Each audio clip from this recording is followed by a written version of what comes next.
5 ideas and make them your part of your life and character. You have more education than any man who has got. वही बात देखो इले जैसे से को इले जना जो हम कैसा सोच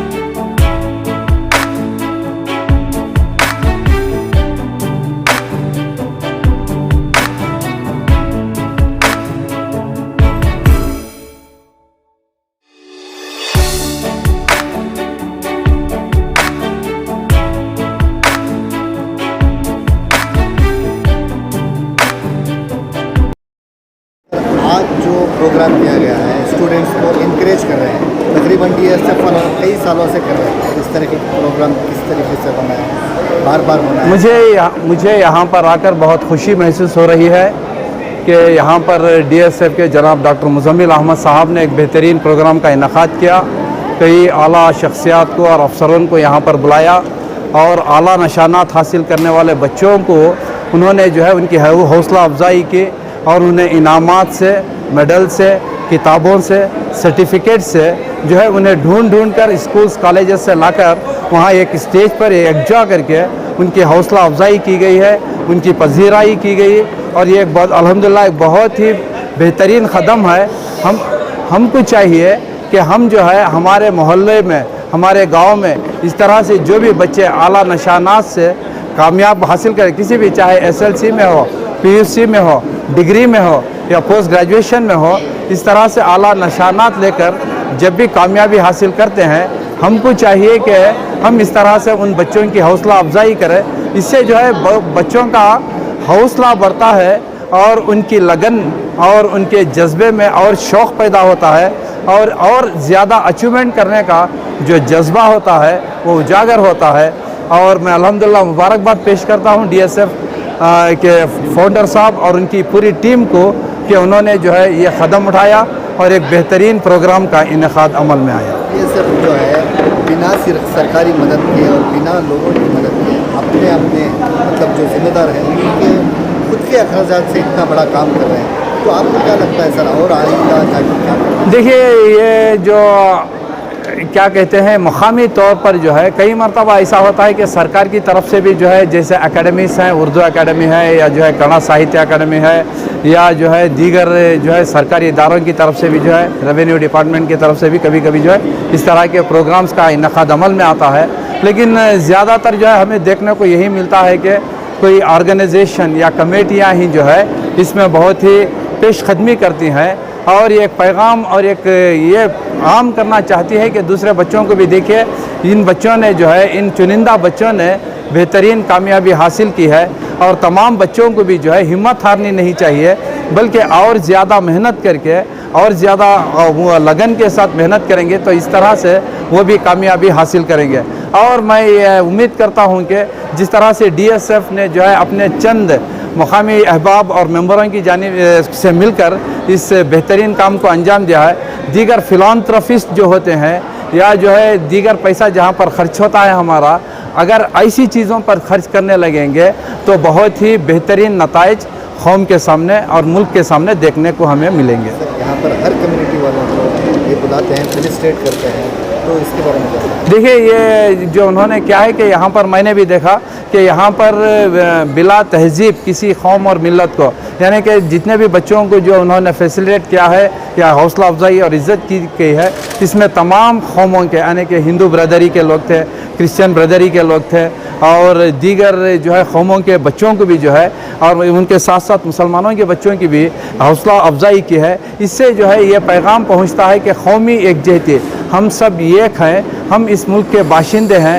हमारे पास जो है इस तरह के कोई जो है तफरीक नहीं है, बल्कि हम सबके साथ जुड़कर हमारे अच्छे कामों को आगे लेकर जाना चाहते हैं। और ये एक बहुत बड़ा आज जो है कल परसों में हमारी यौम आज़ादी भी मनाने वाले हैं हम सब, और इस बेहतरीन तकरीब से जो है ये मैसेज भी पहुंचता है कि जो है DSF डिवाइन सर्विस फाउंडेशन की जानिब से यानी कि विदाउट बयास्ड तमाम कौम और मिलत के बच्चों को जो है उन्होंने हौसला अफजाई की है, और एक बेहतरीन मैसेज और पैगाम ये सोसाइटी को यानी कि समाज को पहुँचता है। ಬ್ಯೂಟಿಫುಲ್ ಇವತ್ತಿನ ಪ್ರೋಗ್ರಾಮಲ್ಲಿ ಇವತ್ತು ಹಿಂದೂ ಮುಸ್ಲಿಮ್ಸ್ ನಾವು ಮಾಡಬೇಕಾದ್ರೆ ಬರೀ ಒಂದು ಕಮ್ಯುನಿಟಿ ಅಂತ ಮಾಡ್ತೀವಿ. ಇಲ್ಲಿ ಮುಸ್ಲಿಮ್ಸ್ ಕಮ್ಯುನಿಟಿಯವರು ಎಲ್ಲ ಕಮ್ಯುನಿಟಿಯವ್ರನ್ನೂ ಸೇರಿಸಿ ಮಾಡಿದ್ದಕ್ಕೆ ನಾನು ತುಂಬ ಧನ್ಯವಾದಗಳು ಅವರಿಗೆ. ಯಾಕೆ ಅಂತಂದರೆ ಈ ರೀತಿ ನಮ್ಮಲ್ಲಿ ಯಾವುದೂ ಥರದ್ದು ಹಿಂದೂ ಮುಸ್ಲಿಮ್ಮು ಇರಲಿಲ್ಲ, ಎಲ್ಲ ಒಂಥರ ಇದ್ದೀವಿ ಇಲ್ಲಿ. ಅದಕ್ಕೋಸ್ಕರ ಹಿಂದೂಗಳು ತೋರಿಸಲಿಲ್ಲ, ನೀವು ಮುಸ್ಲಿಮ್ಸ್ ತೋರಿಸಿದ್ದಾರೆ. ಆಮೇಲೆ ಕಂಗ್ರ್ಯಾಚುಲೇಷನ್ ಟು ಅಲ್ಪಸಂಖ್ಯಾತರಿಗೆ ನಾವು ಮಾಡಬೇಕಾಗ್ತದೆ. ನಮ್ಮ ಮುಜಮಿಲ್ ಭಾಯ್ ಆಗ್ಬೋದು, ನಮ್ಮ ಇಂತಿಯಾಸ್ ಪಾಷಾ ಆಗ್ಬೋದು, ನಮ್ಮ ಎಲ್ಲ ಆ ಟೀಮ್ ಏನಿದ್ದಾರೆ ಅವರೆಲ್ಲ ಭಾರಿ ಚೆನ್ನಾಗಿ ಒಳ್ಳೆ ಸ್ಟ್ರೆಂತ್ ಇವತ್ತು ಎಲ್ಲ ಪ್ರೋಗ್ರಾಮ್ಗಳು ಮಾಡ್ತಾರೆ, ಜನ ಸೇರೋದಿಲ್ಲ. ಇವತ್ತು ಕ್ರೌಡ್ ಮೇಲೆ ಕ್ರೌಡ್ ಇದೆ, ಅದಕ್ಕೋಸ್ಕರ ಅವ್ರಿಗೆ ಧನ್ಯವಾದ ಅರ್ಪಿಸ್ತೀನಿ. ಇವ್ರು ಇನ್ನೂ ಹೆಚ್ಚಿಗೆ ಏನು ಬೇಕಾದ್ರೂ ನಮ್ಮ ಕಡೆಯಿಂದ ಇವ್ರಿಗೆ ಸಹಾಯ ಬೇಕಾದ್ರೂ ನಾವು ಮಾಡೋಕ್ಕೆ ರೆಡಿ ಇದ್ದೀವಿ. ಪ್ಲಸ್ ನೀವೆಲ್ಲ ಏನು ಪತ್ರಕರ್ತರಿದ್ದೀರಿ, ನೀವೆಲ್ಲ ಮೀಡಿಯಾದವ್ರಾಗ್ಬೋದು, ಇದೆಲ್ಲ ಆಗ್ಬೋದು, ನೀವೆಲ್ಲ ಸಹಾಯ ಮಾಡಿ ಇದು ನೀವು ಪ್ರಚಾರ ಕೊಟ್ಟರೆ ಇದಿಷ್ಟೆಲ್ಲ ಹೈಲೈಟ್ ಆಗೋದು, ಇಲ್ಲಾಂದರೆ ನೋ ಚಾನ್ಸಸ್. ಅದಕ್ಕೋಸ್ಕರ ನಿಮಗೂ ಥ್ಯಾಂಕ್ ಯು ಅಂಥೇಳಿ. ನಾನು ಪೊಲೀಸ್ ಇಲಾಖೆಯಲ್ಲಿದ್ದೆ. ಯಾಕೆ ಅಂದರೆ ನಮ್ಮ ಕಾನೂನಲ್ಲಿ ಮಕ್ಕಳು ತಪ್ಪು ಮಾಡಿದ್ರೆ ನಾಳೆ ಸರ್ಕಾರಿ ಅಧಿಕಾರಿ ಸಿಗೋದಿಲ್ಲ ಅವ್ರಿಗೆ. ಸೆಂಟ್ರಲ್ ಗೌರ್ಮೆಂಟ್ ಆಗ್ಬೋದು, ಸ್ಟೇಟ್ ಗೌರ್ಮೆಂಟ್ ಆಗ್ಬೋದು, ಯಾವುದೂ ಸಿಗೋದಿಲ್ಲ. ಯಾಕೆಂದರೆ NOC ಕೊಡಬೇಕಾದ್ರೆ ಯಾವುದೇ ಎಂಪ್ಲಾಯೀಸ್ ಆಗಬೇಕು, government or central government, any officer and low level to high level ಅವ್ರು ಏನಿದ್ದಾರೆ NOC ಕೊಟ್ಟರೆ ಅವ್ರಿಗೆ ಅಫಿಷಿಯಲ್ ಆಗೋದು. ಅಲ್ಲೇನೋ ಬ್ಯಾಡ್ ನೇಮ್ಸ್ ಇದ್ದರೆ ಪೊಲೀಸಲ್ಲಿ ಅವ್ರಿಗೆ ಕೆಲಸ ಆಗೋದಿಲ್ಲ. ಅದಕ್ಕೋಸ್ಕರ ಬೇರೆಯವ್ರ ಜೊತೆ ಒಳ್ಳೆಯವ್ರ ಜೊತೆ ಸೇರಲಿ ಅಂತೇಳಿ ನಾನು ಪೊಲೀಸ್ ಇಲಾಖೆಯಿಂದ ಅವ್ರಿಗೆ ನಾನು ಮಕ್ಕಳಿಗೆ ಒಂದು ಅರ್ಪಣೆ ಮಾಡ್ತೀನಿ ಇದನ್ನು ಕಾನೂನು. बताइए, आज होसकोटे के अंदर DSF की तरफ से फिर से स्टूडेंट्स को इंकरेज किया जा रहा है, तो क्या कहना चाहेंगे, क्या लगता है यहाँ के बच्चों में क्या जज्बा है? देखो, हमारा जो विज़न जो है ट्रस्ट का, DSF divine services for ever, जो हमारा ट्रस्ट का जो विज़न जो है, मकसद जो है, हमारा मकसद यही है कि हमारे मुल्क का हर घर का बच्चा ग्रेजुएट बनना है, हर घर की बच्ची ग्रेजुएट बनना है. जो पढ़ेगा वो बढ़ेगा. तो आज क्या हो गया, हमारे बेटियों के अंदर और हमारे बच्चों के अंदर क्या हो गया, उनकी तवज्जो फोकस जो है पढ़ाई से ज़्यादा क्या हो गए, उनके स्कार्फ के ऊपर, उनके चप्पल के ऊपर, उनके बैग के ऊपर, उनके शू के ऊपर, उनके मोबाइल के ऊपर फोकस डाइवर्ट हो रहा है. तो उसके लिए हमारे बच्चे का फोकस जो है 5-6 साल अगर जो पूरा फोकस पढ़ाई पे करे तो इंशाल्लाह 50 साल 60 साल उन्होंने हैप्पी लाइफ लीड कर सकते हैं. उसके लिए यहाँ पर क्या है, वेरी इंपॉर्टेंट जो है, आज मैं यहाँ क्या बोलना चाहता हूँ बोले तो, देखो जो चीज़ हल्की होती है ना उसकी वैल्यू नहीं होती, जो चीज़ वजन होती है उसकी वैल्यू होती है. जैसे कि फुटबॉल होता है, फुटबॉल की कोई वैल्यू नहीं है, क्योंकि फुटबॉल को धर के सभी पैर से मारते. जब हल्का है तो उसे कैसे मारते हैं, पैर से मारते.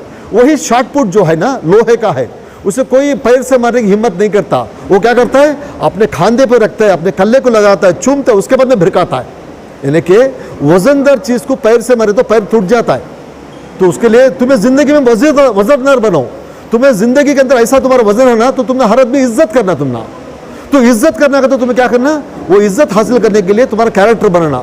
हमें पहले जब हमें 40 साल पहले पढ़ते थे, if money last nothing last, if health last something last, if character last everything last बोलते थे. तो उसके लिए आज हमारे बेटियों को, हमारे बेटों को क्या है, बेटा तुम्हारा कैरेक्टर बचाते हुए, क्योंकि सामने क्या है बहुत खतरा है, वो खतरे से बचते हुए तुम्हारा अम्मी अब्बा का जो ख्वाब है, तुम्हारा जो ख्वाब है वो पूरा करो. तो उसके लिए क्या है, वो ख्वाब पूरा करना है बोले तो तुम्हारी पढ़ाई के अंदर तुम्हारा एक जुनून रहना है, वो पैशन रहना है, वो दीवानगी रहना है. अगर वो दीवानगी से, वो पैशन से, वो जुनून से आप 5-6 साल पढ़े ना, इंशाअल्लाह पूरे ख़ानदान को आप टेक केयर कर सकते हैं. तो उसके लिए आपके पूरे ख़ानदान को टेक केयर कर सकते हैं, पूरे गाँव को, पूरे मुल्क को तुम्हें टेक केयर कर सकते हैं अगर जो तुम्हें पढ़े तो उसके लिए जो पढ़ेगा वो बढ़ेगा. जगह प्रोग्राम में ये देखा जा रहा है कि लड़कियां भी ज़्यादा तादाद में आगे हैं, लड़के पीछे जा रहे हैं. क्या लगता है सर, ये नशे की हालत? तो क्या है, हम बैको बच्चों का प्लस पॉइंट क्या है बोले तो, बैको बच्चों के अंदर क्या है, माँ बाप का दर्द बहुत मालूम है, क्योंकि ज़्यादा से ज़्यादा अम्मी अब्बा को देखते रहते. मर्द बच्चे ज़्यादा घर से बाहर रहती, बाप की तकलीफ नहीं मालूम हो रही है, माँ की तकलीफ नहीं मालूम हो रही है. अगर जब माँ बाप की तकलीफ वो बेटे को भी मालूम होगी तो उन्हें दीवाने के सगा पड़ता. उन्हें अम्मी और अब्बा की वैल्यू मालूम कर लिया तो उस वक्त उन्हें क्या करता, सीरियसली पढ़ता है. तो उसके लिए हमारे बेटे को, मर्द बच्चे को भी ग्रेजुएट बने तक, डिग्री पढ़े तक उसे डिस्टर्ब करो ना, उसे पूरी फोकस करो। एक दूसरा क्या है, उसके कौन साथ में साथियाँ हैं उसके ऊपर नज़र रखो, क्योंकि वो साथी का असर इसके ऊपर बहुत ज़्यादा होता है। तो उसका से अच्छा पढ़ने के बच्चों के साथ में मिले तो क्या होता है, इन्हें भी अच्छा पढ़ती। तो उसका से माँ बाप की जिम्मेदारी है बच्चों के ऊपर निगरानी करना है, नज़र रखना है। तो मर्द बच्चे के अंदर भी वो जोश है, वो तमन्ना है, उनको भी कुछ हासिल करना। बल्कि थोड़ा माँ बाप क्या है, लाइट से ले रही, ज़रा सीरियस ले ले तो इंशाल्लाह मर्द बच्चे भी अच्छा पढ़ती। हमारे मर्द बच्चे क्या भी कम नहीं, मर्द बच्चे भी चाहे तो बहुत कुछ कर सकते हैं। हालांकि अभी हर जगह टॉपर्स भाई को बचा रही, क्योंकि मर्द बच्चे सीरियस नहीं लिए। जिस दिन मर्द बच्चे सीरियस ले लेना तो इंशाल्लाह सभी ಈಕ್ವಲ್ हुआ है। ಡಿವೈನ್ ಸರ್ವಿಸಸ್ ಕಡೆಯಿಂದ ಫೆಸಿಲಿಟೇಟ್ ಮಾಡಿದ್ದಾರೆ, ಅದ್ರ ಬಗ್ಗೆ ಏನು ಹೇಳಕ್ಕೆ ಇಷ್ಟ? ಎಲ್ಲರಿಗೂ ನಮಸ್ಕಾರಗಳು. ನನ್ನ ಹೆಸರು ಪೂರ್ಣಿಮಾ ಅಂತ. ನಾನು 10ನೇ ತರಗತಿಯಲ್ಲಿ 98.88% ಗಳಿಸಿದ್ದೆ. ನಾನು ಮಾಂಟ್ರಿಯಲ್ ಇಂಗ್ಲೀಷ್ ಶಾಲೆಯಲ್ಲಿ ಓದ್ತಿದ್ದೆ. ಈ ಶಾಲೆಯಿಂದ ನನಗೆ ಬಹಳ ಸಾಧನೆ ಮಾಡೋದಕ್ಕೆ ಸತ್ಕಾರ ಸಿಕ್ಕಿತ್ತು. ನಾನು ನಮ್ಮ ಹೆಡ್ಮಿಸ್ಟರ್ ಆದ ಮಂಜುಳಾ ಮ್ಯಾಮ್ ಅವರಿಗೆ ಈ ಸಂದರ್ಭದಲ್ಲಿ ಧನ್ಯವಾದಗಳನ್ನು ಹೇಳೋಕ್ಕೆ ಇಷ್ಟಪಡ್ತೀನಿ. ಹಾಗೆ ನನ್ನ ಟೀಚರ್ಸ್ಗೂ ಸಹ ನನ್ನ ಈ ಸಾಧನೆಯನ್ನು ಗುರುತಿಸಿ ನನ್ನ ಇಲ್ಲಿ ಕರೆದು ನನಗೆ ಸನ್ಮಾನ ಮಾಡಿರೋ ಈ DSF ಅಸೋಸಿಯೇಷನ್ ಅವ್ರಿಗೂ ಸಹ ನಾನು ಧನ್ಯವಾದಗಳನ್ನು ಹೇಳಕ್ಕೆ ಇಷ್ಟಪಡ್ತೀನಿ. ಹೌದು, ಅವರು ಫೇಲ್ ಆದರೆ ಒಂಥರ ಗಾಬರಿ ಪಡ್ತಾರೆ, ಯಾರೋ ಸೂಸೈಡ್ ಮಾಡ್ತಾರೆ, ಅವ್ರು ಏನು ಹೇಳಕ್ಕೆ ಇಷ್ಟಪಡ್ತೀರಾ? ಹಿಂಗೆ ಸಾಧನೆ ಮಾಡಬೇಕು? ನನ್ನ ಪ್ರಕಾರ ಯಾರು ಫೇಲ್ ಆಗ್ತಾರಲ್ವ ಅದಕ್ಕೆ ಮೂಲ ಕಾರಣ ಬಂದು ಅವರಾಗಿರ್ತಾರೆ, ಇಲ್ಲಾಂದರೆ ಅವ್ರ ಫ್ಯಾಮಿಲಿಯಲ್ಲಿರೋ ಪ್ರಾಬ್ಲಮ್ಸ್ ಆಗಿರುತ್ತೆ. ಅದರಿಂದ ನಾನು ಎಲ್ಲರಿಗೂ ಹೇಳೋದಂತ ಹೇಳಿದ್ರೆ, ಇವಾಗ ನಮ್ಮ ಈ ಪ್ರೆಸೆಂಟ್ ಇಂಡಿಯಾ ಏನಿದೆ ಎಜುಕೇಷನ್ ಮೇಲೇ ಡಿಪೆಂಡ್ ಇದೆ. ಎಜುಕೇಷನ್ ಇಲ್ಲ ಅಂದರೆ ಏನೂ ಇಲ್ಲ, ನಮಗೆ ಒಂದು ರೆಸ್ಪೆಕ್ಟ್ ಅನ್ನೋದಿರಲ್ಲ. So every student has to know that education is the main weapon from which he can face the world. So they have to come forward. ಆ ಥರ ಅವರು ಒಂದು ಸಲ ಫೇಲ್ ಆದರೆ ನೋ ಟೆನ್ಷನ್, ನಮ್ಮ ಗೌರ್ನಮೆಂಟ್ ಏನಿದೆ ಸಪ್ಲಿಮೆಂಟ್ರಿನ ಅಲೋ ಮಾಡುತ್ತೆ. ಆವಾಗ ಅವರು ರಿಯಲೈಸ್ ಆಗಿ ಅವ್ರ ಮೈಂಡ್ ಸೆಟ್ನ ಚೇಂಜ್ ಮಾಡಿ ಮತ್ತೆ ಟ್ರೈ ಮಾಡಿ ಅವರ ಲೈಫಲ್ಲಿ ಮುಂದೆ ಬರಬೇಕು ಅಂತ ಹೇಳಕ್ಕೆ ಇಷ್ಟಪಡ್ತೀನಿ. ಸಮೇತನಹಳ್ಳಿಯಲ್ಲಿ ಸ್ಟೇ ಆಗಿರೋದು ನಮ್ಮ ಅಪ್ಪ ಅಮ್ಮ ಜೊತೆ. ಮತ್ತು ನಾನು ಮಾಂಟ್ರಿಯಲ್ ಇಂಗ್ಲೀಷ್ ಶಾಲೆ